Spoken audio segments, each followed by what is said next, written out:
Indian economy चल रहा है। और हमारा आज का टॉपिक है एग्रीकल्चर एंड लैंड डेवलपमेंट। जो एग्रीकल्चर है वो इंडियन इकोनॉमी की एक बैकबोन है, एक मेन स्टे है। तो हमारे इंडिया का एग्रीकल्चरल आउटपुट डिपेंड करता है मॉनसून पे। क्यों? क्योंकि इंडिया में 50% से ज़्यादा नेट सोन एरिया जहाँ पे एग्रीकल्चर होता है वो डिपेंड करता है रेनफॉल पे। तो हमारी इंडिया की नेशनल इकोनॉमी में भी एग्रीकल्चर का बहुत ज़्यादा इंपॉर्टेंस है। फॉर एग्जाम्पल जो इंडिया का ट्रांसपोर्ट सिस्टम है उसको मेन सपोर्ट एग्रीकल्चर से ही मिलता है, क्योंकि जो एग्रीकल्चरल गुड्स की मूवमेंट है वो सबसे ज़्यादा होती है। तो इंटरनल ट्रेड जो है, इंटरनल ट्रेड समझते हो ना, कंट्री के जो अंदर ही ट्रेड होता है वो मोस्टली होता है एग्रीकल्चरल प्रोडक्ट्स का। तो एग्रीकल्चरल ग्रोथ जो है उसका डायरेक्ट इम्पैक्ट किस पे पड़ता है? पॉवर्टी इरेडिकेशन से। जैसे ही एग्रीकल्चरल ग्रोथ होगी वैसे पॉवर्टी कम होगी। It is also an important factor in containing inflation, raising agricultural wages and employment generation. Agriculture से एक तो एम्प्लॉयमेंट जनरेट होता है और साथ ही अगर इन्फ्लेशन बढ़ती है तो एग्रीकल्चरल वेजेस भी बढ़ जाते हैं। अगर हम अलाइड सेक्टर्स की बात करें like horticulture, animal husbandry, diary, fisheries, तो इनका भी एक बहुत ही इंपॉर्टेंट रोल है हमारी इंडिया की इकोनॉमिक कंडीशन को इम्प्रूव करने में, और साथ ही रूरल मासेस को न्यूट्रिशन भी देते हैं। अब हॉर्टिकल्चर क्या होता है? हॉर्टिकल्चर होता है cultivation of fruits. Animal husbandry, diary क्या होता है? जैसे कि हम गाय भैंस वगैरह रखते हैं दूध के लिए। तो फिशरीज क्या होता है? Cultivation of fishes. तो इन सब चीज़ों का हमारी इंडिया की इकोनॉमिक कंडीशन को इम्प्रूव करने में बहुत ही इम्पोर्टेंट रोल प्ले होता है।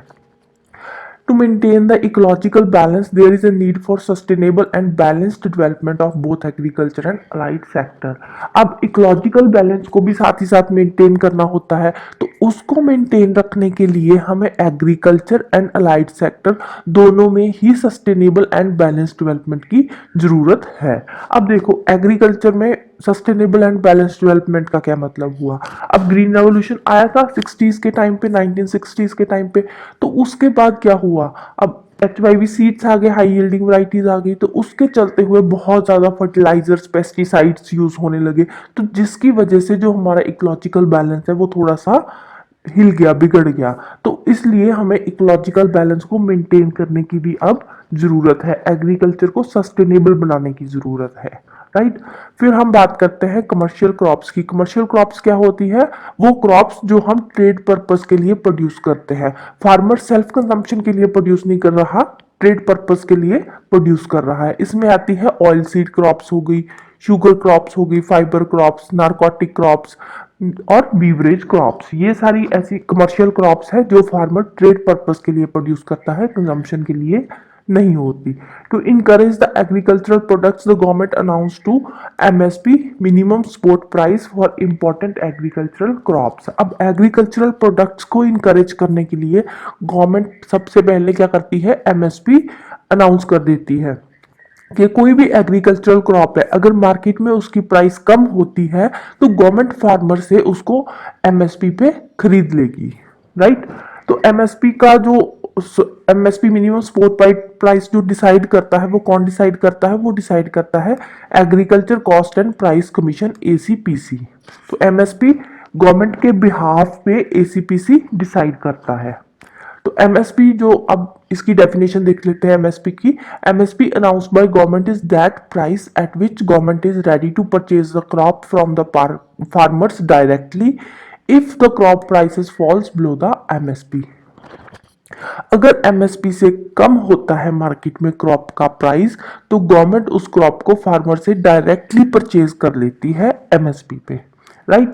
तो अब MSP कई बार जैसे कुछ होती है खरीफ क्रॉप्स, तो उस पे MSP इंक्रीज हो जाता है, तो उसका अप्रूवल कहाँ से मिलता है? वो मिलता है cabinet committee on economic affairs, CCEA उसका अप्रूवल देती है, जिनके चेयरमैन कौन होते हैं? हमारे ऑनरेबल प्राइम मिनिस्टर, राइट। फिर हम बात करते हैं ग्रीन रेवोल्यूशन की। जो हमारे इंडिया में ग्रीन रेवोल्यूशन है उसका क्रेडिट किसको दिया जाता है? Agricultural scientist doctor Norman Borlaug को। बट इंडिया में जो ग्रीन रेवोल्यूशन के फादर है वो किसको हम बोलते हैं? डॉक्टर MS स्वामीनाथन को, क्योंकि MS स्वामीनाथन का भी कंट्रीब्यूशन कम नहीं था। बट जो टर्म है ग्रीन रेवोल्यूशन, वो टर्म किसने दी थी? वो दी थी एक American scientist doctor William Gandhi ने, राइट। फिर आती है white revolution. White revolution is related to milk production. तो अब व्हाइट रेवोल्यूशन को इंक्रीज करने के लिए क्या शुरू किया गया था, एक ऑपरेशन फ्लड स्टार्ट किया गया था। और ऑपरेशन फ्लड के फादर कौन है, doctor Verghese Kurien. Operation flood was the largest integrated dairy development programme of the world. Operation flood जो है वो वर्ल्ड का सबसे बड़ा डायरी डेवलपमेंट प्रोग्राम था और इसको स्टार्ट किया था नेशनल डायरी डेवलपमेंट बोर्ड ने 1970 में। नेक्स्ट आती है yellow revolution which is related to oil seeds. फिर आती है blue revolution which is related to fish production. अब जो प्लान आउटले क्या होता है कि जो हम एक साल के लिए एक पर्टिकुलर सेक्टर को हम जो अपना पैसा देते हैं उसको बोलते हैं प्लान आउटले। तो percentage of plan outlay on agriculture and allied sectors to total plan outlay varied between 31% and 14.9% from the first to 10th plan. अब 5 ईयर प्लान्स चले थे जब हमारा आफ्टर इंडिपेंडेंस इकोनॉमी हमारी इंडिया की चल रही थी, तो उस टाइम पे 5 ईयर प्लान शुरू हुए थे। अब फर्स्ट 5 ईयर प्लान से लेकर 10th 5 ईयर प्लान तक जो एग्रीकल्चर एंड अलाइड सेक्टर को टोटल प्लान आउटले दिया था वो कितना था, 31% एंड 14.9% के बीच में वेरी करता था। बट जो एक्चुअल आउटले था एग्रीकल्चर सेक्टर का वो कितना था, 18 एंड 24% के बीच में था टोटल प्लान आउटले का। ठीक है, फर्स्ट प्लान को छोड़ के। क्यों, क्योंकि फर्स्ट प्लान में जो एग्रीकल्चर का आउटले था वो बहुत ज्यादा था, वो कितना था, 31% था। तो अगर हम 11th प्लान की बात करें तो 11th प्लान में प्लान आउटले कितना था एग्रीकल्चर का, उस टाइम पे थोड़ा प्लान आउटले कम हो गया था 11th प्लान में और कम करके 18.5% ही रह गया था।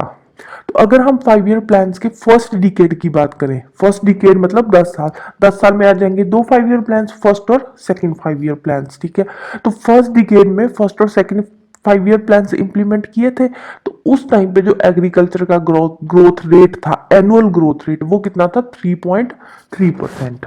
तो 11th 5 ईयर प्लान के टाइम पे जो average annual growth rate GDP का था, जीडीपी के एनुअल ग्रोथ रेट का 3.7% हमें एग्रीकल्चर एंड अलाइड सेक्टर से अचीव हुआ था।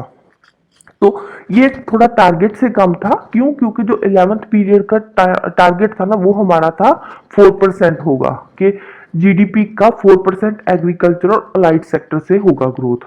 बट हुआ कितना था, 3.7% हुआ था। फिर भी वो बेटर था 10th प्लान से। क्यों, क्योंकि 10th प्लान में जो अचीवमेंट था वो कितना था, 2.4%। 10th प्लान एक पहला ऐसा प्लान था जहां पे हमने क्रॉप प्रोडक्शन के टारगेट फिक्स ही नहीं किए थे। 10th प्लान में फिक्स ही नहीं किए थे तो इतने कम रह गए थे, 2.4% ही रह गए थे। फिर 11th प्लान में हमने 4% फिक्स किया तो 3.7% अचीव कर लिया था। फिर नेक्स्ट आता है green revolution did not cover barley, ragi and minor millets. Green revolution के अंडर ये 3 क्रॉप्स नहीं आती, ना बार्ले आता है, ना रागी आता है, ना ही माइनर मिलेट्स आते हैं। अब ग्रीन रेवोल्यूशन में होता क्या था, ग्रीन रेवोल्यूशन में आती थी हाई यील्डिंग वैरायटीज सीड्स की, HYV सीड्स आते थे। और ये ग्रीन रेवोल्यूशन आई कहाँ, कौन कौन सी क्रॉप्स में थी, मेनली राइस में आई थी, व्हीट, मेज एंड ज्वार में ग्रीन रेवोल्यूशन लाई गई थी। सबसे पहले राइस, व्हीट, मेज और ज्वार के ही HYV सीड्स आए थे। National agriculture insurance scheme implement हुई थी अक्टूबर 1999 में। Right, so this is all about today. Next हम करेंगे एग्रीकल्चर एंड फूड मैनेजमेंट। अगर वीडियो अच्छी लगी हो तो प्लीज लाइक कर देना, शेयर कर देना और चैनल को सब्सक्राइब कर देना। तो अब तक के लिए thank you, bye bye and have a nice day.